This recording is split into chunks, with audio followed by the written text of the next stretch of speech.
పసుపు తాడు 6వ భాగం. 5వ భాగంలో సుజాత మరణం అందరినీ దిగ్భ్రాంతికి గురి చేస్తుంది. ఒక్కరోజు ఆలస్యంగా చేరడంతో అమర్ ఆమెను వారించలేకపోతాడు. ఇక జైలు పాలైన మోహన్ని అమర్, కిరణ్ కలిపి విడిపిస్తారు. కథ కొనసాగుతుంది.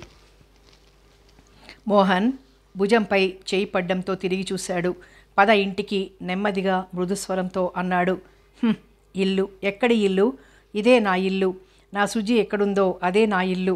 నేల మీద మట్టిని, బూడిదను చేతులతో ప్రియమారా సవరించుతూ మనసులోని బాధను వెళ్ళగక్కసాగాడు. ఏమి ప్రపంచం ఇది! ప్రతి వస్తువును దాచుకోగలం. ఎంత అల్పమైనదైనా సరే, అతి విలువైన మనిషి శరీరాన్ని మాత్రం దాచుకోలేం కదా. చేతుల తగులబెట్టి బూడిద కూడా స్వయంగా ఎత్తి నదిలో కలిపేస్తాం. అమరేంద్ర మౌనంగా ఆ రోదన వింటూ పక్కనే కూర్చుని మోహన్ వీపు నిమరసాగాడు ఓదార్పుగా. ఏమిటిది అన్నాడు అమరేంద్ర.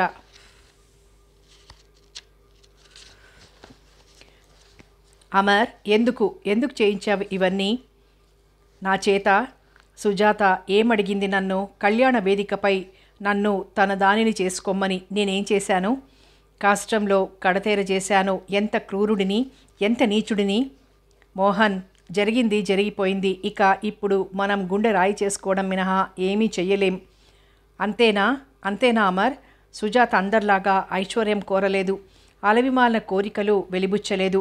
పదుగురిలో పసుపుతాడు కట్టి పచ్చని జీవితం ప్రసాదించమన్నది. ఆ చిన్న కోరికను కూడా తీర్చలేని అసమర్థునిగా మిగిలాను. ఇక నేనెందుకు బ్రతకాలి? మోహన్ అదే ధోరణిలో మాట్లాడుతున్నాడు. చెప్పు అమర్, చెప్పు. నేనే గనక ధనవంతుడినైతే సుజాత దేహాన్ని వేలు లక్షలు ఖర్చు చేసి అలాగే ఉంచుకుని ఆమెను దైవంగా, ఆమె ఉన్న చోటు మందిరంగా కొలిచి ఉండేవాడిని. కానీ నేను బీదవాడిని, జూదమాడి పొట్టపోసుకునే కనా కష్టపు నీచపువాడిని. అందుకే సుజాతను పోషించలేకపోయాను, పెండ్లాడలేకపోయాను, తగలబెట్టేశాను. అంతకంతకు మోహన్ శోకవేగం హెచ్చసాగింది. చెప్పు అమర్, చెప్పు. నేను చెడ్డవాడినే, అంగీకరిస్తాను. కానీ నాకంటే చెడ్డవాళ్ళు, క్రూరులు, కూనీకోరులు ఎందరో హాయిగా బ్రతుకుతున్నారు. నేను ఘోర పాపాలు చేయలేదు. ఏదో బ్రతుకు తెరువు కోసం నటనమాడుతున్న నాకు ఎందుకు ఈ శిక్ష? చెప్పు అమర్, ఈ శిక్ష ఎలా భరించాలి నేను? ఎందరో మునులు, మరెందరో మహానుభావులే సమాధానం చెప్పలేకపోయారు ఈ ప్రశ్నకు. నన్ను అడిగితే ఈ ప్రపంచంలో జన్మ పొందడమే ఒక శిక్ష. ఎక్కడి నుండి వచ్చామో, ఎక్కడికి వెళ్తామో, కనీసం ఎప్పుడు వెళ్తామో కూడా తెలియకనే ఈ అయోమయంలో అతి తాపత్రయంగా బ్రతుకుతాం. పోయిన నాడన్నీ వదిలి ఆఖరికి కట్టుబట్టలు కూడా లేకుండా పోతాం. కట్టెలలో కాలిపోవడానికి ఒకరు ముందు, ఒకరు వెనుక, అంతే తేడా. అదే ఆ ముందు వెళ్ళిపోయిన వారే మహానుభావులు. నేను పాపిని. నా పాపానికి ప్రాయశ్చిత్తం లేదు. మోహన్, ఎవరు పాపులో ఎవరు కారో మనకు తెలియదు. కష్టమైన, నిష్ఠూరమైన శిక్షను భరించడమే నీ కర్తవ్యం. అదే నువ్వు నిజంగా పశ్చాత్తాపుడవు అయ్యావు అనడానికి నిదర్శనం. గతంలో చేసిన పొరపాట్లు మళ్ళీ చెయ్యక నువ్వు సవ్యంగా బ్రతికితే సుజాత ఆత్మ సంతోషించగలదని నా అభిప్రాయం. ఆ మాటలు ఆలోచింపజేస్తున్నట్లుగా తలెత్తి అమరేంద్రన్ చూశాడు మోహన్. అవును మోహన్, నా మాట విను. ఇలా ఎంతకాలం ఏడ్చినా నీ సుజి రాదు. నువ్వు చక్కగా బ్రతకాలని, పదుగురిలో నీ నడవడి గౌరవాత్మకంగా ఉండాలని సుజాత అభిలషించేది. నువ్వు సుజాతను నిజంగా ప్రేమించి ఉంటే ఆ అభిలాష తీర్చు. ఇంతే నేను చెప్పగలిగేది. అమరేంద్ర అందించిన చెయ్యి అందుకుంటూ మోహన్ మౌనంగా అతడిని అనుసరించాడు. ఇల్లు చేరి పడుకున్నా అతడు కన్ను మాత్రం ముయ్యలేకపోయాడు. గమనించిన అమరేంద్ర ఎక్కడికో వెళ్ళి పావుగంటలో తిరిగొచ్చాడు. ఏమిటిది అన్నాడు అమరేంద్ర అందించుతున్న గ్లాసును చూస్తూ. నీకు రోజు అలవాటైనదే, నవ్వుతూ చెప్పాడు అమర్. వద్దు అని. కానీ ఆశ్చర్యం కదలాడింది మోహన్ కన్నులలో. పర్వాలేదు, ఈ ఒక్కరోజుకు సుజీ క్షమిస్తుంది. ఎందుకంటే నీకు ఈ రోజైనా నిద్ర రావడానికి ఇది నేనిస్తున్నాను. 2 క్షణాల ఆలోచనగా చూశాడు మోహన్. సరే, ఈ నిద్ర వస్తే కనీసం కలొస్తుంది. కలలోనైనా సుజీని కలుస్తాను, మాట్లాడతాను. మోహన్ పూర్తిగా నిద్రపోయిన తర్వాత బయటికి వస్తున్న అమరేంద్ర చకితుడై చూశాడు. అతని కొరకే ఎదురు చూస్తున్నట్లు వరండాలో వేచి ఉన్న వాసంతిని. కంటిని రెప్ప కూడా ఇంత జాగ్రత్తగా కాపాడలేదనుకుంటాను. మోహన్కి కొద్ది రోజుల్లోనే చాలా ఆత్మీయుడు అయ్యావు. కారణం ఏమిటో? నిజానికి అనేక విధాలుగా చాలా అలసి ఉన్నాడు అమరేంద్ర. అయినా లేని ఓపిక తెచ్చుకొని శాంతంగా చెప్పాడు. మానవత్వం వాసంతి, మానవత్వం. నేనతడికి సేవ చేసినా, అది చూసి నువ్వు భరించినా ఆ వెనుకగల కారణం ఒక్కటే. ఆర్ద్రత గల గుండె, మంచితనం గల మనసు, అంతే. ఆఖరి మాటలు అతి మృదువుగా మందస్వరంతో అనిన తీరు వాసంతిని వాగ్బంధన చేసింది. ఇద్దరూ నడిచి నడిచి డాబా చివరకు చేరుకున్నారు.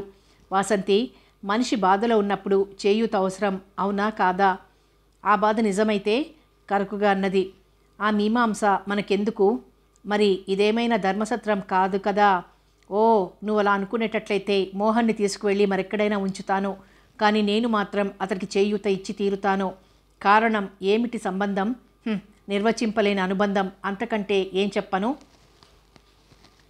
ఆ అనుబంధం నాకంటే నీకెక్కువ ఉన్నదనుకోను అతడితో. చూసావా, నీ అంత నువ్వే ఒప్పుకున్నావు నీకు మోహన్కు అనుబంధం ఉన్నదని. వాసంతి సమాధానం ఇయ్యలేదు. వాసంతి, చనువుతో ఒక మాట చెప్తే కోపం తెచ్చుకోవని అనుకుంటున్నాను. ఇప్పుడు మాట్లాడలేదు వాసంతి. చెప్పు వాసంతి, పని విషయాలు తప్ప ఇంటి విషయాలు మాట్లాడే అర్హత ఈ నౌకర్కు లేదంటే నేనింక చెప్పేది ఏమీ లేదు. అమర్, ఎందుకంత బాధాకరంగా మాట్లాడతావు? ఇటువంటి క్లిష్ట సమయంలో నిజానికి నువ్వు లేకుంటే ఏమైపోయేవాళ్ళం? కర్తవ్యం తెలియక కొట్టుమిట్టాడుతుంటే అన్నీ నీ భుజాలకెత్తుకొని ఇంట్లో వ్యక్తిగా చేశావు అన్నీ. థ్యాంక్స్. ఆ విషయం గుర్తించావు కదా? ఎవరు మాత్రం గుర్తించరు? గుడ్డిదాననా?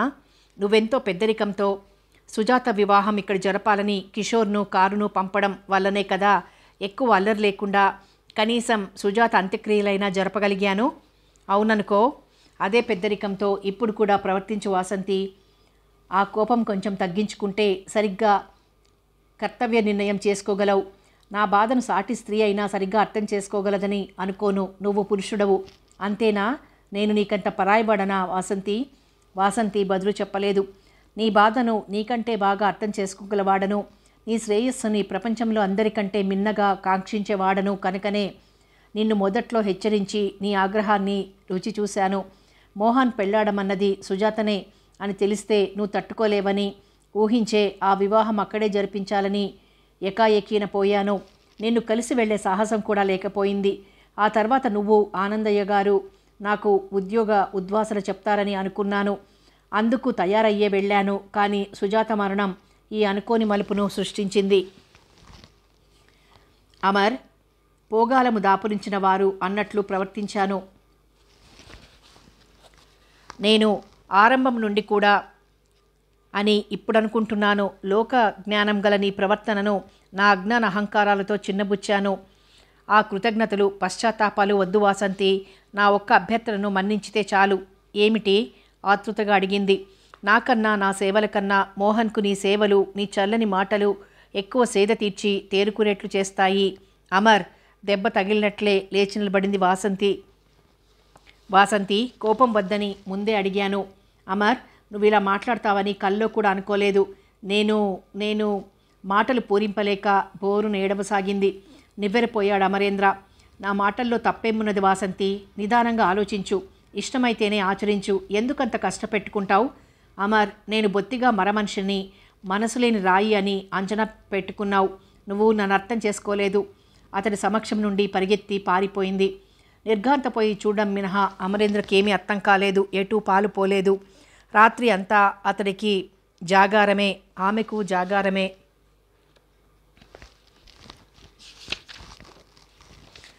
రాత్రి అంతా నిద్రలేక అటు ఇటు పచాలు చేస్తూనే గడిపిన అమరేంద్ర వేకువనే వీధి గేటు దాటి ఎవరో త్వరగా నడిచిపోవడం గమనించి వెంటనే తాను బయలుదేరాడు. ఆమె ఎవరో కాదు, వాసంతి. ఆశ్చర్యంతో వెంబడించిన అమరేంద్ర మరింత ఆశ్చర్యం చెందాడు. వాసంతి సుజాతను దహనం చేసిన చోట కూర్చుంది. అక్కడ పూలు చల్లింది, నమస్కరించింది. మతిమాలిందాన్లా ఏమేమో మాట్లాడసాగింది. సుజాత, నీ మరణానికి ఒక విధంగా నేనే కారుకురాలినేమో అనిపిస్తోంది. రాత్రింబవళ్ళు నన్ను నేను క్షమించుకోలేక కుమిలిపోతున్నాను. నేను చండశాసనురాలిని కావడంతో నీ మనసు విప్పి చెప్పుకునే అవకాశం లేక ఆనాడు ఇంటి నుండి పారిపోయావు. ఇప్పుడు మోహన్ నా గుప్పిట్లో ఇరుక్కొని ఉండడంతో నువ్వు ఈ ప్రపంచాన్నే వదిలిపోయావు. ఈ పాపం నాది. ఈ ఘాతుకం నాది. మోకాలిపై తలాంచుకుని కుమిలి కుమిలి ఏడ్వసాగింది. ఈ సమయంలో అమరేంద్ర చెట్టుచాటు నుండి యువతలికి వచ్చి ఎదుట నిల్చున్నాడు. వాసంతి అతడిని గమనించలేదు. అతడు మరింత సమీపంగా వచ్చి ఎదుట కూర్చుని పలకరించాడు మెల్లగా. వాసంతి, ఏమిటా అమాయకత్వం? తలెత్తి చూసిన వాసంతి దుఃఖం ఇనుమడించింది. అమర్, నేనే ఈ ఇంటికి రాకుండా ఉంటే సుజాత హాయిగా బ్రతికుండేది కదూ. రాత్రింబవళ్ళు నా మనస్సు నువ్వే దోషివని చెప్తున్నట్లు అనిపించి నాకు బ్రతుకే దుర్భరంగా ఉన్నది. దీర్ఘంగా నిట్టూర్చాడు అమర్. నిజమే కదూ? నీకు అలా అనిపిస్తోందా అమర్? లేదు, నీ మనసు అతి సుకుమారం గనక అలా ఆలోచిస్తున్నావు. వాసంతి సమాధానం చెప్పలేక తదేకంగా చూడసాగింది. మీ నాన్నగారు, అమ్మగారు, మీ చిన్నాన్నగారి కుమారుడు, ఇందరి మరణాలకు కర్తలు ఎవరని చెప్పలేము. అల్లబిల్లి సంఘటనలు అంతే. లేవాలి మరి, ఇంట్లో అంతా లేచే వేళయింది. అమర్, నాకు ఆ ఇంటికి వెళ్ళాలని కానీ ఏ పని చెయ్యాలని కానీ లేదు. ఏ తాపత్రయము లేకుండా అలా అలా హాయిగా ఎటో ఎక్కడికో ఎగిరిపోవాలనుంది. బాగా వెలుగొచ్చింది. పక్షులు అటు ఇటు ఎగురుతున్నాయి. ఆ పక్షులను ఆశగా చూస్తూ మాట్లాడుతోంది వాసంతి. రక్షణ లేని ఆ పక్షులు మనలా బ్రతకాలని ఆశపడతాయేమో. ఏమో అమర్, ఒకనాడు నువ్వన్నావు, జీవన మాధుర్యం రూపాయల్లోనూ ధనధాన్యాలలోనూ లేదని. నిజంగా ఎంతటి నిజం చెప్పావు. నీది మంచి హృదయం. అందుకే నీ మాటలు మహత్తర సత్యాలుగా నిస్వార్థంగా ఉంటాయి.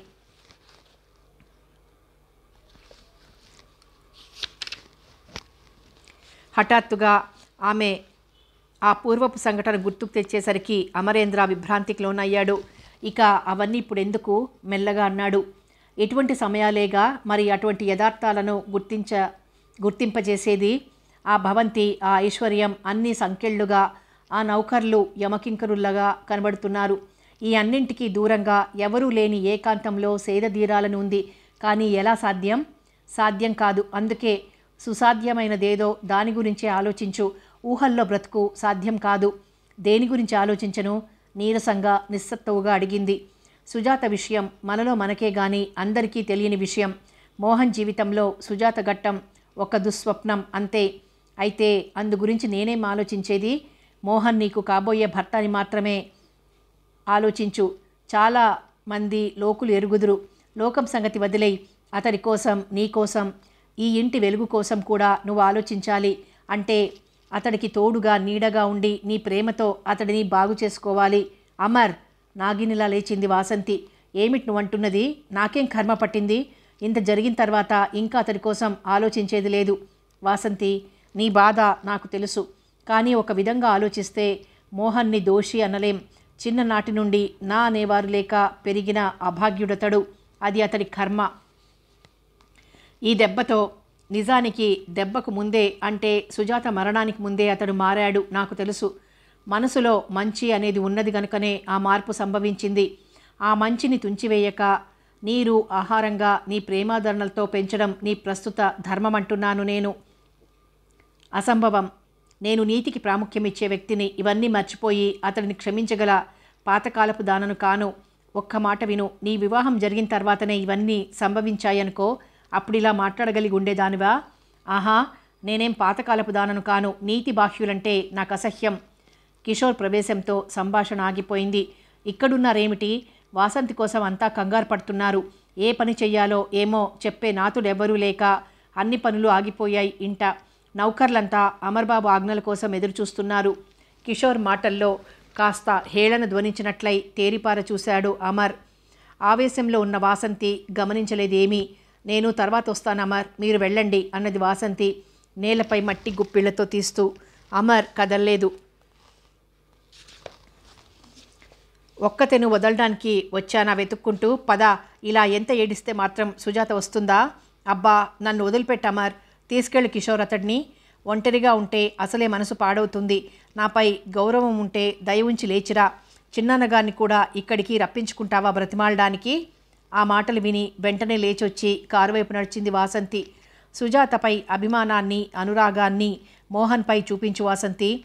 నీ ఆదరణ లేనినాడు అతడి ఇంట్లో ఉండలేడు, మనిషిగా కోలుకోలేడు ఈ దెబ్బ నుండి. కారు దిగే ముందు హెచ్చరించాడు అమర్. వాసంతి సమాధానమియ్యకుండానే లోనికి వెళ్ళిపోయింది. అంతవరకు మౌనంగా ఉన్న కిషోర్ అమర్తో అన్నాడు, చూస్తుండు, మోహన్ను ఈ జన్మలో ఇక లెక్క చేయదు కదా. ఇవాళో రేపో ఇంటి నుండి నెట్టేస్తుంది కూడా. పొగర్లు బాగానే అణిగాయి. నేను సరిగానే విన్నానా? ఇవి కిషోర్ మాటలేనా అన్నట్లున్నాయి నివ్వెరపాటుతో చూస్తున్న అమరేంద్ర చూపులు. ఎవరి పొగర్లు అణిగాయి? ఎవరి గురించి కిషోర్ బాబు నీ వ్యాఖ్యానం? నిశితంగా చూస్తూ సూటిగా అడిగాడు అమరేంద్ర. ఇంకెవరు? వాసంతి, మోహన్ల ఇద్దరి గర్వాలు అణగారాయి. నా కళ్ళకు ఎక్కడైనా ఆకాశం భూమి కనిపించేదా వాళ్లకు? మనల్ని పురుగుల్లాగా చూసేవారు కదూ, అందుకే నాటకం ఇలా రక్తి కట్టింది. మరింత నిర్ఘాంతపోయి నిలిచిన అమరేంద్ర ఎలాగో తనను సంభాళించుకొని అనగలిగాడు. మనం ఈ ఇంటికి శత్రువులం కాదు అలా మాట్లాడడానికి. వాసంతి నన్నెంత అవమానించి ఉన్నదో నీకు మాత్రం తెలియదా అమర్? ఇక ఇప్పుడు ఇంత గొప్ప చరిత్ర గల ఈమెనెవరు వివాహమాడతారు? ఇక నేనేగా దిక్కు. కాళ్ళబేరానికి రావాల్సిందేగా. అతడి ముఖంలో గర్వము సంతోషము తాండవమాడడం గమనించిన అమరేంద్ర 2 నిమిషాలు అలా తదేకంగా చూసిన పిమ్మట తాపీగా అన్నాడు. నీది ఇంత కుసంస్కారమని ఎన్నడూ అనుకోలేదు కిషోర్. నేను ఎన్నడూ అనుకోలేదు. I'm sorry. మరి కిషోర్ మాటల్ని వినగోరనట్లుగా చకచక మోహన్ గదిలోకి వెళ్ళాడు అమరేంద్ర. మోహన్ ఇంకా నిద్రపోతూనే ఉన్నాడు. సుజాత మరణం కంటే కిషోర్ వదిలిన సంస్కారహీన బాణాలు అమరేంద్ర మనసుని మరింత వికలం చేయగా అతడు ఏ పనిలోనూ మనసు లగ్నం కాక మేడ అంతా ఏ ధ్యేయం లేకుండా తిరగసాగాడు.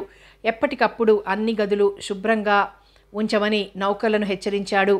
ఆనందయ్య ఆరోగ్యం పరామర్శించే మిషతో అతడి గదిలోకి వెళ్ళి అక్కడ కిషోర్ ఆనందయ్యతో మంతనాలాడుతూ ఉండడం చూసి వెనుదిరిగాడు. రా అమర్, నీ నుండి దాపరికం ఏమీ లేదు. విల్లు తిరిగి వ్రాయాలనుకుంటున్నాను. అందుకనే కిషోర్ని పిలిపించాను. నువ్వెక్కడికి వెళ్ళొద్దు సుమా అన్నాడు ఆనందయ్య. అలాగేనండి, మళ్ళీ వస్తాను. పొలం నుండి పాలెగాళ్ళొచ్చారు. వారి జీతాలు. ఏం వాసంతి చూడడం లేదా పనులు? ఆనందయ్య ప్రశ్న విని అమరేంద్ర నేలచూపులు చూడసాగాడు. పాపం పిచ్చిపిల్ల ఏదో మూలపడి ఏడుస్తున్నది కాబోలు. పోనీలే, ఆ పనులు నువ్వు చూడు. వాసంతిని ఓసారిలా రమ్మను. వాసంతితో మాట్లాడే ఇష్టం కూడా లేదు అమర్కి ఆ సమయంలో. ఆమె ఏదో ఒక తర్కానికి దిగుతుంది. అయితే తనకు తర్క వితర్కాలు జరపగల శక్తి లేదు. మామూలు మాటలే మాట్లాడలేని నీరసం ఆవహించిందతడిని. అనుకోకుండానే ప్రతి పనిలో తన ప్రమేయం ఉంటున్నది ఇటీవల. కానీ నువ్వెవరు, నీకెందుకు అని ఎవరైనా అడిగితే తల వంచుకోవాలి. అలా అడిగించుకునే పరిస్థితి రానేకూడదు. అందుకే ఏం చెయ్యాలి? అక్కడి నుండి వీలైనంత త్వరగా నిష్క్రమించాలి. ఈ కష్ట సమయంలో వదిలిపోయాడనే అపప్రద కొని తెచ్చుకోకూడదు. ఈ గొడవలు విచారాలు కొంత తగ్గి మనసులు కుదుటపడిన తర్వాత ఆనందయ్య గారి అనుజ్ఞ తీసుకుని వెళ్ళిపోవాలి. ఎక్కడో సన్నగా మాటలు వినవచ్చి అమరేంద్ర ఆలోచనలకి అంతరాయం ఏర్పడింది. అప్రయత్నంగానే అన్ని మాటలు వివరంగా వినవచ్చాయి. వాసంతి ముసలి పరిచారిక ఒక ఆమె ఆ మాట్లాడుతున్నవారు. ఏ పనైనా సరే నన్ను అడగనవసరం లేదు, అమర్బాబు చెప్పినట్లుగా చేసుకుపోండి అంటోంది వాసంతి. అలాగేనమ్మా, కానీ మీ మాట తీసుకోలేమని కోపం చేస్తారేమోనని భయం అంటోంది దాసి.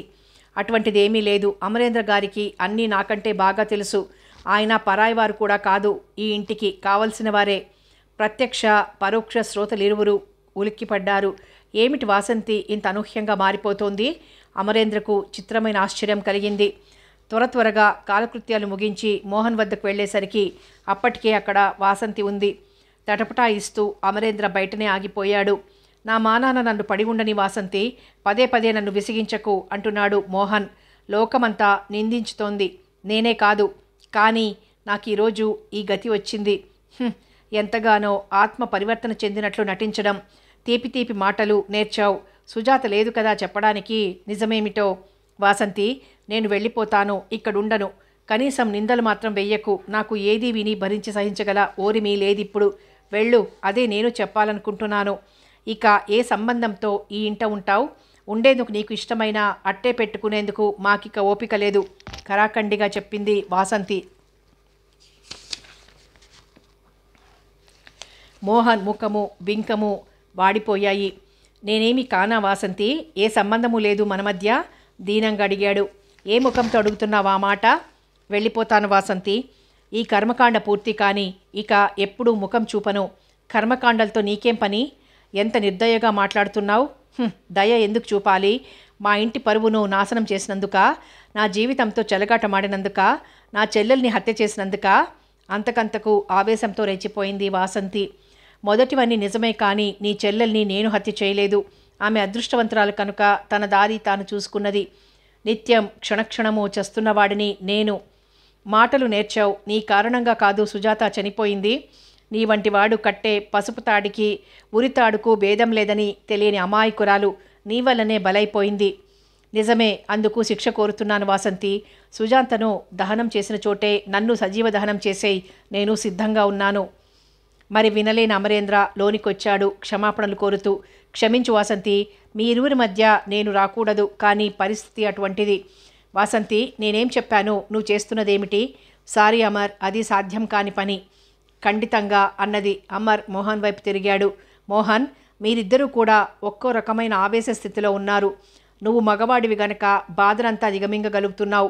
వాసంతి ఇంకా లోకం చూడని లేత వయసులో ఉన్నది. జరిగినవన్నీ తట్టుకోలేక అలా మాట్లాడుతోంది అంతే. నాకు తెలుసు. అయినా ఆమె ఆరోపణలు అబద్ధమేమీ కాదు కదా, అన్నీ యథార్థమే బాధగా అన్నాడు మోహన్. మోహన్ లాలనగా అతడి భుజంపై చేయి వేసి అన్నాడు అమరేంద్ర.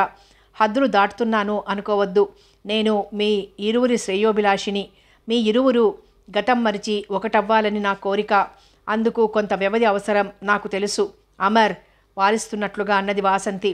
వాసంతి, మగవాడు తప్పు చేస్తే అతడిని అలా వదిలివేసిన ఆడది గొప్పది కాదు. అది ఆమె అసక్తతను రుజువు చేస్తుంది.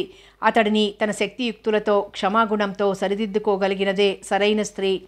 ఈ ప్రత్యేక గుణమే స్త్రీని పురుషుని కంటే ఉన్నత స్థానంలో నిలబెడుతుంది. ఆలోచించు. నువ్వు అటువంటి ఉత్తమురాలవని నా నమ్మకం.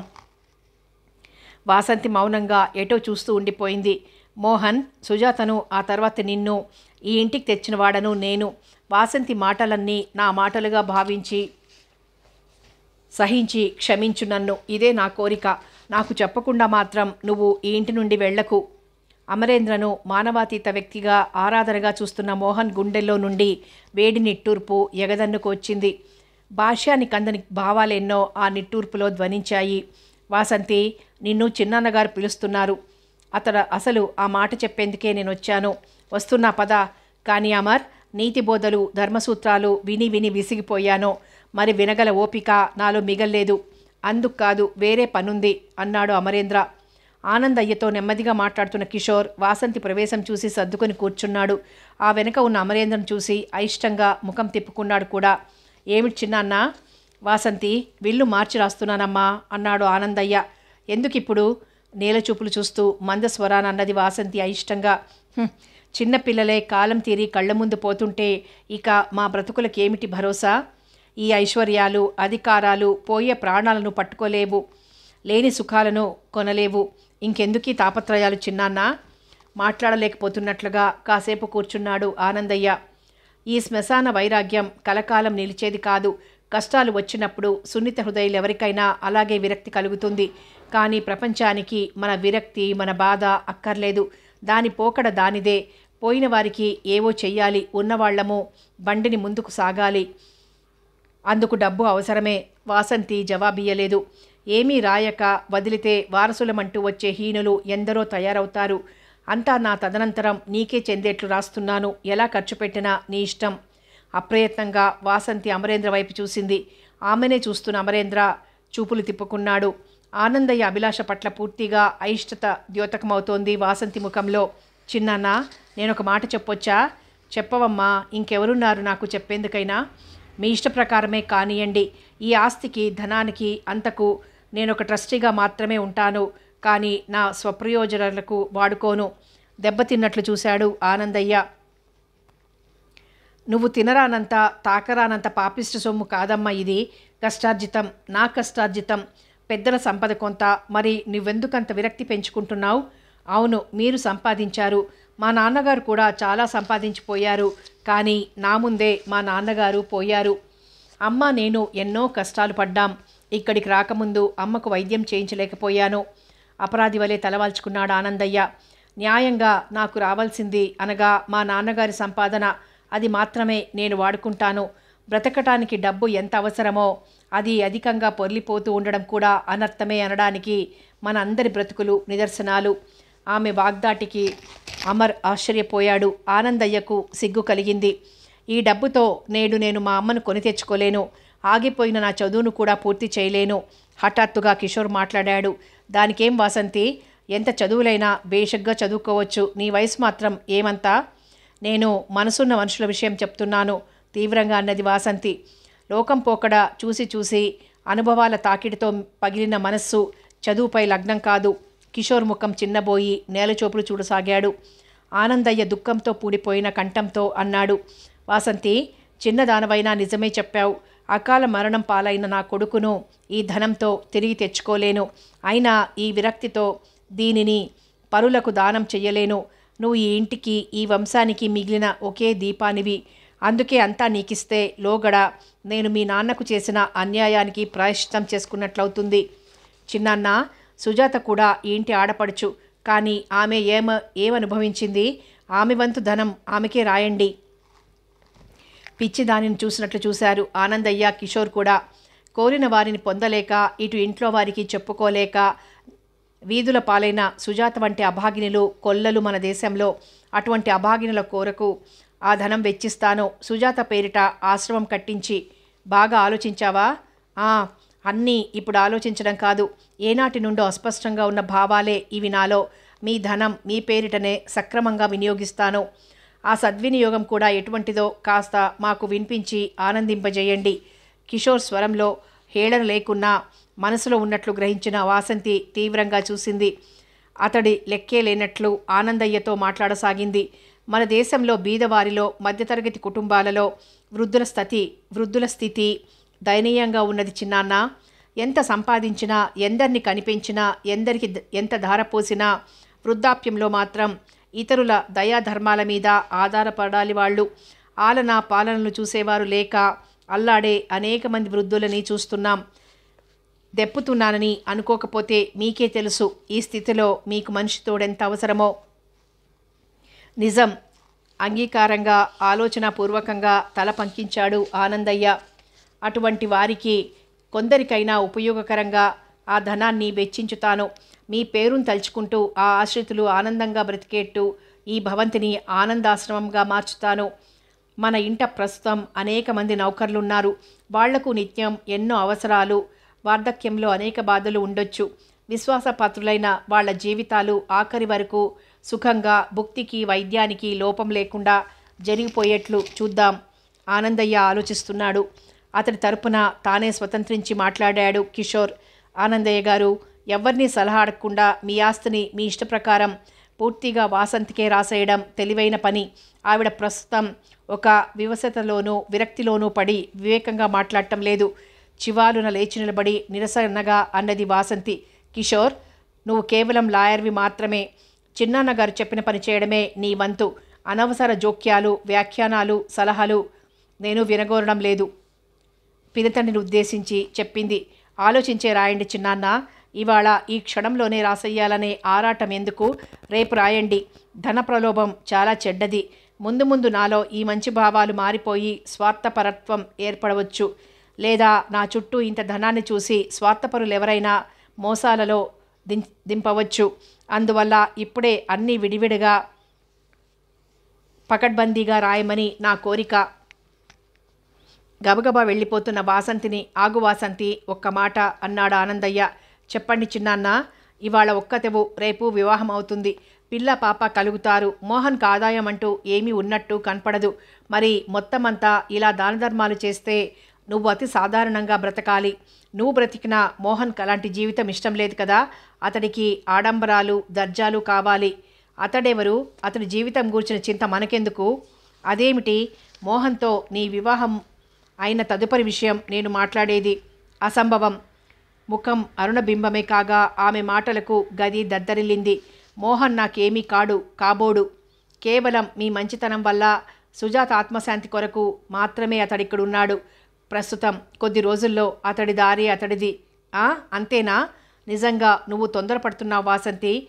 మోహన్ ఏదో చెప్పాలనుకున్నా చెప్పలేక ఆయాసపడిపోసాగాడు ఆనందయ్య. అంతవరకు తటస్థంగా కూర్చున్న అమర్ లేచి పరుగున ఆనందయ్యను పట్టుకున్నాడు. వాసంతి ఫోన్ దగ్గరకు పరిగెత్తింది.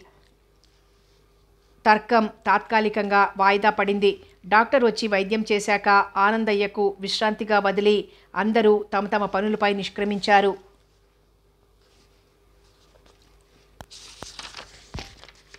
ఆనందయ్య మినహా భోజనాల బల్ల వద్ద అందరూ ఉన్నారు. అమరేంద్ర మోహన్ని బలవంతంగా తీసుకురావడంతో అతడు ఉన్నాడు. మోహన్ ఈ మధ్య తనంత తానై మాట్లాడడం లేదు. వాసంతి ఎటు చూడక ముక్తసరిగా భోజనానికి ఉపక్రమించింది. ఎవరికేం కావాలో అమరేంద్ర తానే పర్యవేక్షించుతూ వంట మనిషికి చెప్తున్నాడు. వాతావరణం గంభీరంగా ఉంది. అటువంటి తరుణంలో కిషోర్ అమరేంద్రని అడిగాడు, ఈ మధ్య పొలాల పనులవి మానేసావా అమర్? ఎప్పుడు చూసినా ఇంట్లోనే ఉంటున్నావు? అనుకోని ఈ ప్రశ్న అమర్ని చకితుణ్ణి చేసింది. అతడు ఎంతో సిగ్గుపడ్డాడు. కిషోర్ ఏ చనువుతో మరే ఉద్దేశంతో అలా అడిగాడో ఊహకందలేదు. సమాధానం రాక కిషోర్ మరలా అన్నాడు, మనిషి పోతే 10 రోజుల విచారం కొత్తేమీ కాదు.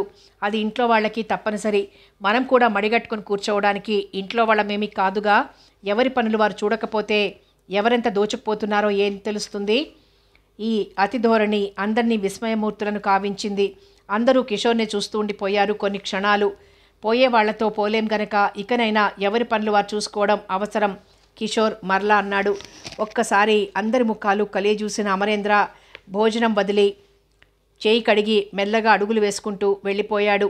వాసంతి అమరేంద్ర దశ నొచ్చుకుంటున్నట్లు చూసింది. ఇంతలో కిషోర్ వైపు శివంగిలా తిరిగింది. నువ్వు కోర్టుకెందుకు పోవడం లేదు కిషోర్? ఎవరి కోసం పనులు మానుకొని నువ్వు ఇక్కడ రోజు హాజరు వేయించుకుంటున్నావు? వాసంతి సూటిగా అడిగిన ఈ ప్రశ్నకు తడబడినట్లు చూశాడు కిషోర్. అదే ఆనందయ్య గారు విల్లు అంటూ నసిగాడు. కఠినంగా చూసింది వాసంతి. ఆ విషయం వాయిదా పడింది గనక తిరిగి మేం పిలిచినప్పుడు నువ్వు రావచ్చు. నీ పనులు త్యాగం చేసుకొని ఇక్కడ రాత్రింబవళ్ళు పడి ఉండడానికి కానీ, ఇక్కడ పనులకు ఉద్యోగులను ఆజమాయిషీ చేయడానికి కానీ నువ్వేమీ ఈ కుటుంబ సభ్యుడివి కావు. ఈ ఇంటికి సంబంధికుడివి కూడా కాదు అన్నది. భోజనం పళ్ళెం బిసురుగా తోసేసి లేచి వెళ్ళబోతూ ఒక్క క్షణం ఆగి అన్నది, ఎవరైనా సరే వారి హద్దుల్లో నిలబడినంతవరకే గౌరవాలు నిలుస్తాయని చెప్పడానికి విచారంగా ఉంది. ఆ వెనువెంటనే మోహన్ కూడా భోజనం అసంపూర్తిగా వదిలి తన గదిలోకి వెళ్ళిపోయాడు. తనను కిషోర్ క్రూరంగా చూడ్డం మోహన్ గమనించలేదు. వంట మనుషులు హేళనగా చూస్తూ ఉండడం కూడా సరుకు చేయని కిషోర్ తన భోజనం పూర్తిగా సుష్టుగా ఆరగించి మరీ లేచాడు. ఆలోచిస్తూ తన గదిలో పడుకుని ఉన్న అమరేంద్ర వాసంతి ప్రవేశంతో లేచి కూర్చున్నాడు. చేతిలోని పాల గ్లాస్ అతికిస్తూ కుర్చీలో కూర్చుంది వాసంతి. అమరేంద్ర నేలచూపులు చూడసాగాడు. ఆ మూర్ఖుడి గురించి నువ్వు భోజనం వదలడం దేనికి అమర్? ఈ పాలు తాగు. ఒకనాడు మోహన్ అవమానించితే తాను భోజనం వదిలి వెళ్ళిపోయాడు. ఆ రోజు వాసంతికి ఏ బాధ లేకపోగా మోహన్నే సమర్థించింది. ఈనాడు ఈ మార్పేమిటి? అమరేంద్ర మనసు ఆనంద తరంగితమైనది. కానీ అంతలోనే అతడు సంభాళించుకున్నాడు. నువ్వు మోహన్ కూడా భోజనం చేసినట్లు లేదు. నేను తీసుకున్నాను, మోహన్కు పంపించొచ్చాను. గౌరవం ఉట్టిపడింది అమర్ చూపులలో. మోహన్పై వాసంతి శ్రద్ధ కనపరిచినందుకు. వాసంతి, ఇన్నాళ్ళు నిన్ను నేను లోకం తెలియని, బాధ్యత తెలియని ఆడపిల్లగానే జమ కట్టాను. కానీ ఈరోజు నీ తెలివిని, నీ విశాల హృదయాన్ని చూసి నేను నిర్ఘాంతపోతున్నాను. నీకు ధనమే లోకము అనుకున్నాను, కానీ ఆ ధనాన్ని సద్వినియోగం చేసే హృదయ వైశాల్యాన్ని నేడే గుర్తించాను. వాసంతి చేతి గోళ్లను చూసుకుంటూ కూర్చుంది.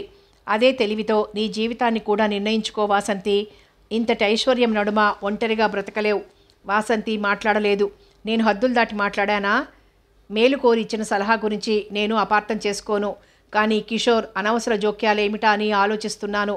అతడి ప్రవర్తన నీకేమైనా అర్థమైందా అమర్? లేదన్నట్లు తలతిప్పాడు అమరేంద్ర. ఉదయం చిన్నాన్న ఎదుట కూడా అట్లాగే ప్రవర్తించాడు. ఏమిటి అతడి ధైర్యం? సరైన దక్షత అంటూ లేని చోట అందరూ అలాగే పెత్తందార్లల్లే ప్రవర్తిస్తారు. స్వలాభాపేక్షతో ఆలోచిస్తారు. అందుకే నేను నిన్ను హెచ్చరిస్తున్నాను వాసంతి. వాసంతి చాలాసేపు మౌనంగా ఉండి హఠాత్తుగా తలెత్తి అన్నది, నీ అభిప్రాయం ఏమిటి? చెప్పాను కదా మోహన్తో జీవితం పంచుకోమని. బాణపు దెబ్బతిన్న పక్షిలా గిలగిల్లాడుతూ చూసిన వాసంతి చూపు సూటిగా అమర్ గుండెను తాకింది. దానికి ఎటువంటి భాష్యం అన్వయించుకోవాలో అతడికి అర్థం కాలేదు. తాను చెప్పిన విషయం ఆమెకు సమ్మతం కాలేదేమోనన్నట్లు ఊహించి తన మాటల్ని సమర్థించుకుంటూ మాట్లాడాడు. లోగడ కిషోర్ విద్యావంతుడని, నీకు తగిన వ్యక్తి అనుకున్నాను. కానీ రాను రాను అతడి బుద్ధిలో నాకు మార్పు కనిపిస్తోంది. ఎదుటివారి బాధతో నిమిత్తం లేకుండా ఉంటున్నాయి అతని మాటలు. వాసంతి అవునని కానీ కాదని కానీ అనలేదు. అమరేంద్ర కళ్ళలోకి సూటిగా చూసి మౌనంగా నిష్క్రమించింది. ఆ చూపు అమరేంద్ర జన్మలో మరువలేనిది. గోధూళి వేళ నిర్మలమైన ప్రకృతిని చూస్తూ డాబా మీద కూర్చున్న ఆనందయ్య మోహన్ కొరకు కబురంపాడు. సుజాత మరణానంతరం ఆ ఇరువురు ముఖాముఖి కలుసుకోలేదు. ఆనందయ్యకు కనిపించి కనిపించకుండా ఒక మూల డాబా గోడను ఆనుకొని నిలబడ్డాడు మోహన్. అనుభవాలతో పండిపోయిన ఆనందయ్య ఇప్పుడు రాగద్వేషాలకు అతీతుడు. మోహన్పై అతడికి కోపమేమీ లేదు. మాసిన గడ్డం, చిక్కిన రూపం, లోతుకు పోయి శూన్యంలోకి చూస్తున్న నేత్రాలు, దువ్వని జుట్టు, నలిగిన దుస్తులు. ఎందుకిలా మోహన్ మారిపోయాడు? ఎటువంటి మోహన్ ఎలా మారిపోయాడు? ఆనందయ్య హృదయం సానుభూతితో ఆర్ద్రమైంది. నిత్యం ఖరీదైన దుస్తులతో, చెదరని ముస్తాబుతో, సవిలాసంగా, దర్పంగా, విచారమే ఎరుగునట్లుండే విలాస పురుషుడు ఈనాడు ప్రియమైన వ్యక్తి వియోగంలో ఎలా మారిపోయాడు? విధి విలాసాలు ఒక్కొక్కప్పుడు ఎంత వికృతంగా ఉంటాయి అనుకున్నాడు ఆనందయ్య. కూర్చో మోహన్. మౌనంగా కూర్చున్నాడు. కానీ అతడు ముఖమెత్తి చూడడం లేదు. మోహన్, ఎన్నాళ్ళు కుళ్ళిపోతావు? అలా గదిలో పడి కొంచెం ఇలా బయటకొచ్చి తిరుగుతూ ఉండు. మాట్లాడకపోగా మోహన్ దుఃఖం పెరిగింది. ముఖం మరింత భూమిలోకి కుంగిపోయింది. చాలాసేపు మౌనం రాజ్యం చేసింది. మోహన్, పండితులు చెప్పిన ప్రకారం కర్మకాండ మనం చేయడమే కానీ ఎవ్వరినీ పిలవద్దనుకుంటున్నాను. పరులు వచ్చి రకరకాల ప్రశ్నలు వేయడం మనకు అనవసరమైన బాధ. మోహన్ వంచిన తల ఎత్తలేదు. నీ అభిప్రాయం చెప్పు మోహన్. అప్పటికి నేల నుండి మరల్లేదు మోహన్ చూపులు. నా అభిప్రాయాలు చెప్పే అర్హతను కోల్పోయానండి నేను. మోహన్, నేను నిన్నేమీ నిందించలేదే. అవును, ఆ మంచితనమే భరించలేకుండా ఉన్నాను. కొద్ది రోజుల్లో వెళ్ళిపోతాను. కొన్నాళ్లు మాత్రం ఇక్కడ ఉండడానికి అనుమతించండి. ఈ మాట నేనే మిమ్మల్ని అడగడానికి చూస్తున్నాను. నిర్ఘాంతపోయి చూశాడు అనంతయ్య. నువ్వు వాసంతి బాగా పోట్లాడుకున్నారనుకుంటాను అన్నాడు ఆనందయ్య అతి మెల్లగా. లేదండి, ఎవరో అనడం ఎందుకు? నా నేరం స్పష్టంగా కనపడుతుండగా. కారణం ఎవరూ కాదు, కర్మలు అంతే మోహన్. మర్చిపోమని అనలేను. అగ్నిగుండం ఆరకపోయినా చల్లబర్చేందుకు ప్రయత్నించుదాం. ముందు కర్తవ్యమేమిటో నిర్ణయించుదాం. మోహన్ సమాధానమేమీ చెప్పక మౌనంగా ఉండిపోయాడు. మాట్లాడు మోహన్. తెగిన గాలిపటానికి కర్తవ్యం ఏముంటుందండి? అలా నిన్ను నువ్వే కించపరుచుకోవద్దు. వాసంతి, నువ్వు రాజీ పడటానికి ప్రయత్నించండి. ఒక పొరపాటు జరిగిపోయింది. మరొక పొరపాటు మాత్రం జరగనీయకుండా చూడు. మీ ఇరువురికి లోగడని నిశ్చయమైన వివాహం. నువ్వెక్కడికి పోవద్దు, ఇక్కడే ఉండమని నా కోరిక. మనసులు అవే సర్దుకుంటాయి, పట్టుదలలు వీగిపోతాయి అనునయంగా అన్నాడు ఆనందయ్య. గజిబిజిగా ఉన్న మనసుతో ఏకాంతం కోరిన వాసంతి మేడ వెనుక ఉన్న ఆంగణంలో ఒక మూల కూర్చుంది, అస్తమిస్తున్న సూర్యుడిని చూస్తూ. ఆ ఎదుటి గదిలోనే సుజాత తాను తమ స్నేహితులు సన్నిహితంగా కబుర్లు చెప్పుకుంటూ కూర్చునేవారు. ఆ పక్క గదిలోనే అమర్ ఉండేవాడు. అక్కడే సుజాత మృతదేహాన్ని ఉంచారు. అక్కడే మోహన్కు తనకు వాగ్యుద్ధం జరిగింది. అబ్బా, ఎంత దారుణమైన అనుభవం అది. అక్కడి నుండి మోహన్ గది కనిపిస్తోంది. అతడు సుజాత చిత్రపటం ముంగిట దీపం వెలిగించి తదేకంగా చూస్తూ చిత్రప్రతిమలా నిలబడ్డం స్పష్టంగా కానవస్తోంది. మోహన్ నిజంగా మారాడా? నిజంగా అతడు సుజాతను గాఢంగా ప్రేమించాడా? సంధ్య చీకట్లు అలుముకుంటున్నందువల్ల ఆమె ఎవ్వరికీ కనిపించగల అవకాశం లేదు. తోటలో దీపాలు లేనందున. అంతలో ఏవో సరుకులు తెచ్చిన మనుషులొచ్చారు. వారు ఆ తోట పక్కనున్న మెట్లపై నుండే మేడ మీదకి వెళ్ళాలి. వారిని చూసిన అమర్ కిందికి దిగొచ్చాడు. వారి మాటలన్నీ వాసంతికి స్పష్టంగా వినిపిస్తున్నాయి. అమ్మాయి గారు ఎక్కడండి? అన్నీ చూపించి డబ్బు తీసుకుపోవాలా? సమాధానంగా అమర్ అంటున్నాడు. అన్నీ నేను చూశాను, చాలు, డబ్బు నేనే ఇస్తాను. మీరెవరు? ఆనందయ్య గారిని కానీ అమ్మాయి గారిని కానీ ఎందుకు విసిగించి హైరానా పెట్టకండి. వారు అలసిపోయి ఉన్నారు. అలాగే రండి బాబు, ఎవరిస్తేనేం, మాకు డబ్బేగా కావాలి. సరుకు లెక్క చూసుకోండి. ఉండండి, డబ్బు తెస్తాను ఇప్పుడే అన్నాడు అమరేంద్ర. అవును, కానీ బాబు, ఓ మాట అడిగేదా? కోపం చెయ్యరు కదా? అడిగేదైతే అడగండి. మరి సుజాతమ్మ ఎక్కడో బలవంతపు సావు చచ్చిందట కదా, నిజమేనా? అమరేంద్ర మౌనంగా వింటున్నాడు. అసలు అమ్మాయి ఇంట్లోంచి వెళ్ళిపోనాక రాఘవులు. అమరేంద్ర గర్జనతో ఆ వ్యక్తి మాటలు ఆగిపోయాయి. ఉన్న మాటే కదా బాబు. రాఘవులు తనను తాను సమర్థించుకోజూశాడు. రాఘవులు, అమర్ తీక్షణంగా అన్నాడు. వయసులో పెద్దవాడివి కూడాను ఇలా చాటుమాటుగా మాట్లాడొచ్చా? తప్పేముంది బాబు, జరిగింది అందరూ చెప్పుకుంటారు. వాసంతమ్మ పెళ్లి గురించి కూడా రకరకాలుగా చెప్పుకుంటారు. రాఘవులు, 10 మందిని ఏ గంగలోనైనా కలవని. నేను పూర్తిగా నీ భాషలో చెప్తాను విను. నువ్వు రైతువు కదా. ఏ చెట్టు నీడన బ్రతుకుతున్నామో ఆ చెట్టు పచ్చగా 10 కాలాల పాటు వర్ధిల్లాలని కోరుకోవాలి. పక్షులు పిట్టలు కూడా అలాగే కోరుకుంటాయి. అవి ఆశ్రయించిన చెట్టు పచ్చదనాన్ని. మన అయ్యగారికి అమ్మాయి గారికి వచ్చిన కష్టం మన అందరిదీను. వారి ఆశ్రితులైన మనం వారి క్షేమం కొరకు భగవంతుని ప్రార్థించాలి. మనము ఓ కన్నీటి చుక్క విడవాలి, కానీ పరాయి వాళ్లము పశువులము కాదు ఓ రాయి విసరడానికి పకపకలాడ్డానికి. అమరేంద్ర ఘాటు మాటలతో వాగ్బంధన జరిగినట్లయింది రాఘవులకు. అంతేలే బాబు, మీరు చదువుకున్నారు, గొప్పోరు, మీకు తెలిసిన విషయాలు మాకు తెలియవు అని వెళ్ళిపోయాడు రాఘవులు. అమరేంద్ర ఉన్నత స్వభావానికి మనసున అంజలి ఘటించకుండా ఉండలేకపోయింది. అన్నీ వింటున్న వాసంతి. ఎంతటి ఉత్తముడు, ఎవరి అంచనాలకు అందనంత విశాల హృదయుడు. ఒకనాటి తన ప్రేమను తన ప్రతిపాదనను పూర్తిగా విస్మరించినట్లే ఉన్నాడు. ఇంతింత సంఘటనలు జరిగిన అనంతరం కూడా మోహన్ను తనను కలపాలని ప్రయత్నిస్తున్నాడా, కానీ ఏమాత్రము స్వార్థ చింతనతో ఏమీ చెప్పడం లేదు. అమరేంద్ర ఉన్నతుడు, ఉత్తమ సంస్కారవంతుడు అని ఆమె మనసులోనే మరొకసారి అనుకుంది. బాగా చీకటి వ్యాపించింది. భవంతిలో అక్కడక్కడ అవసరమైన చోట్ల మాత్రం లైట్లు వెలుగుతున్నాయి. ఇక తన గురించి అందరూ వెతుకుతున్నారేమో అనుకున్న వాసంతి లేచి తోట దాటి వరండాలో మెట్ల వైపు నడవసాగింది. ఆ వరండా అంతా చీకటిగా ఉన్నది. ఆ చీకటిలో ఏదో మెల్లని స్వరాలు మెట్ల చాటు నుండి వినవస్తున్నాయి. మోహన్తో మాట్లాడుతోందా వాసంతి? ఇద్దరు సఖ్యంగా ఉంటున్నారా? అది కిషోర్ స్వరం. లేదండి, మోహన్ బాబు పేరు చెప్తే అగ్గి మీద గుగ్గిలమే ఆయమ్మ. అమర్బాబుతో మాత్రం అస్తమాను ఏవో వంతనాలు. ఆయన మాటంటే చాలా గురి. ఈ వివరాలు నివేదించుతున్నవాడు వంట మనిషి. ఏడిశాడు. వాడు ఓ నౌకరే కదా, వాడి బెడద అంతగా లేదులే. ఏదో విధంగా మోహన్ గాడిని తప్పించాలి కిషోర్ అన్నాడు. అమ్మమ్మమ్మ, అలాగనుకొని ఏమారు ఉండకండి. మీ అంత చదువు లేకున్నా అమర్ అందగాడు, పనుల దక్షత తెలిసి మాట మన్నన ఎరుగున్నవాడు. వయసు కూడా మీకంటే బాగా తక్కువ. అతడికి 30 కూడా లేదు, మీకేమో 45. చాలు అవన్నీ నేను చూసుకుంటానులే. తన వయసు గురించి వినటం ఇష్టం లేనట్లుగా కసురుకున్నాడు కిషోర్. నాకు తెలిసింది చెప్పానండి, ఆ పైన మీ ఇష్టం.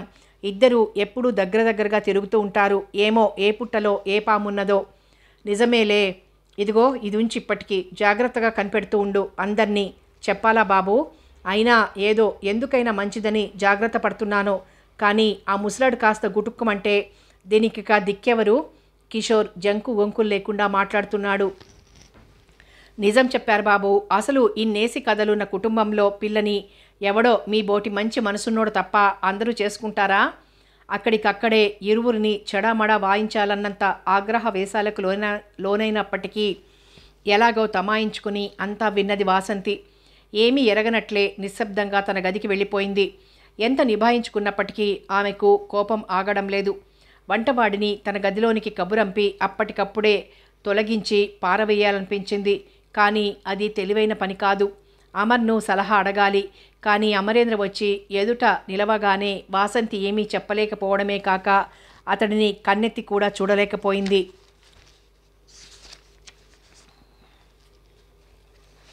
ఏమిటి వాసంతి? అరుణిమ దాల్చి భారంగా వాలిపోతున్న ఆమె ముఖాన్ని ఆశ్చర్యంగా చూస్తూ ప్రశ్నించాడు అమర్. వాసంతిలో తానెన్నడూ చూడని కొత్త రూపాన్ని చూస్తున్నాడు అతడు. ఆమె స్త్రీ సహజమైన సిగ్గును ప్రదర్శించగా ఏనాడు చూడలేదు ఇదివరలో. ఈ రూపం ఈమెకు కొత్త. చెప్పదలుచుకున్న మాటలను, జారీ చేయదలుచుకున్న ఆజ్ఞలను గడగడ దర్జాగా వినిపించడమే కానీ సిగ్గు సంకోచాలనేవి వాసంతి నిఘంటువులోనే లేవు అనుకున్నాడు అమరేంద్ర. ఏమవుతున్నదామెకు? అమరేంద్ర కారణం ఊహించలేని మూర్ఖుడేమీ కాదు. స్త్రీలోని సిగ్గు హొయలు బహిర్గతమయ్యేది ఆమె వాంఛించే పురుషుని సమక్షంలోనే. కానీ అమరేంద్ర నిండు పాత్ర వంటివాడు. అప్పుడే బజార్ నుండి కొన్ని సరుకులు వచ్చాయి. ధరల వివరాలు చూస్తున్నాను. ముఖ్యమైన పని కాకుంటే మనం రేపు మాట్లాడుకోవచ్చు వాసంతి. ముఖ్యమే అమర్, కూర్చో. సరే, ఏమిటి చెప్పు? టేబుల్ చివరన ఆనుకొని నిలబడి ఆమె భావాలు తెలుసుకోవడానికి ప్రయత్నిస్తూ అడిగాడు. అప్పటికి ముఖమెత్తి మాట్లాడింది వాసంతి. వంటవాడు వీరయ్యను ఈ క్షణమే పన్నుండి తీసిపారేయాలి. అమర్ మౌనంగా ఆమె ఇంకా ఏం చెప్తుందోనని చూస్తున్నాడు. ఆ పని చేసే ముందు ఒక్కసారి నీకు చెప్పడం మంచిదని. కారణం సామాన్యమైంది కాదు, విశ్వాసఘాతకత్వం. వివరంగా నేను వినకూడదా? చెప్పలేను.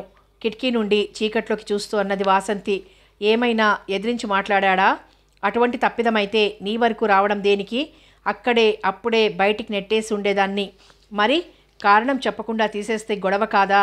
అందులోనూ ఈ స్థితిలో పోయి ఇంటి గుట్టంతా బయట వాగుతారు కదా కక్షతో. వాడి ఇంట్లో ఉంటేనే ప్రమాదం అనిపిస్తోంది. ఎవరికి? నీకు, మోహన్కు. అమరేంద్ర కనుబొమ్మలు ముడిపడ్డాయి. అదేమిటో నాకు వివరంగా చెప్పు వాసంతి. ఆవేశం అణుచుకుంటున్నట్లున్న ముఖంతో మెదలక నిలబడింది వాసంతి. 2 అడుగులు ముందుకు వేశాడు అమరేంద్ర. చెప్పకుంటే ఎలా తెలుస్తుంది చెప్పు? మెల్లగా బుజ్జగిస్తున్న స్వరంతో అడిగాడు. పోనీ కింద పని చూసుకుని ఓ పావుగంటలో వస్తాను, అప్పుడు చెప్పు. కానీ అమరేంద్ర మరలా తిరిగి వచ్చేసరికి ఆమె తన గదిలో లేదు. హాల్లో కిషోర్తో మాట్లాడుతోంది వాసంతి. అమరేంద్ర చాటుగానే ఉండిపోయాడు. వాసంతి, నా మాటలు అర్థం చేసుకోవేం? ఏమిటి? నువ్వు డబ్బును చెల్లాచెదురుగా విసిరివేస్తాను అనడం మీ చిన్నాన్నగారికి నాకు కూడా ఇష్టం లేదు. ఓహో, అంతా నీ పేరునే రాయించుకో. హాయిగా బిడ్డా పాపలతో 10 తరాల పాటు లోటు లేకుండా బతకొచ్చు. ఈ అమూల్యమైన సలహాకు తమకెంత ఫీజు చెల్లించాలి? మాటల్లో ఎగతాళి అర్థమైనా కానట్లే ఓ ఏడవలేని నవ్వాడు కిషోర్. మనలో మనకేం ఫీజులు అంటే? వాసంతి, స్పష్టంగా నా చేతనే చెప్పించవలనని కదూ. సరే కానీ నువ్వెప్పుడంటే అప్పుడు మన వివాహం జరుగుతుంది. మోహన్ తన గొయ్యి తనే తీసుకున్నాడు. నిన్నీ అగాధంలో ఒక్కతను వదిలిపోవడానికి నేనంత మనసు లేని వాడిని కాను. వాసంతికి ఏం చెప్పాలో తెలియలేదు. మాట్లాడవేం వాసంతి? అప్పుడే ఎంత సిగ్గా? కాదు, నిజం చెప్పిన తర్వాత నిరుత్సాహంతో నీరుగారిపోయే నీ ముఖం ఎలా చూడాలా అనుకుంటున్నాను. హాస్యమా? కాదు, నిజం. అన్యాయాల జోలికి అక్రమాల జోలికి పోని సత్యవంతుడిని, పరధనాపేక్ష లేక స్వశక్తిపై జీవించి భార్యను పోషించగల శ్రమజీవిని వివాహం చేసుకుంటాను నేను.